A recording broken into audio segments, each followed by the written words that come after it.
Guys, good morning sa ating lahat. Yan. So, update muli tayo dito sa ating munting backyard. So, medyo maulan, hindi malakas na yung hangin dahil sa amihan. So, bisitahin natin guys yung naglilimlim na manok. So, crosses to ng native cobra and then yung shamu natin na black. Yan. So, dito siya naglilimlim. Guys, oh, meron na guys. May tumutunog na. Yan. Sana may cobra na lalabas. So, 8 pirasong itlog nito. Yan.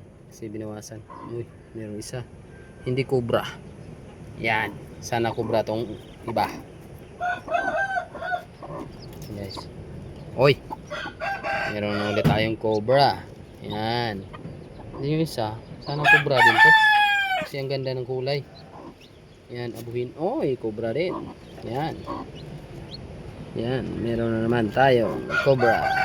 Then sana mapisa pa yung iba. Itlog. Guys, oh. May 5 pa. Sana mapisa na.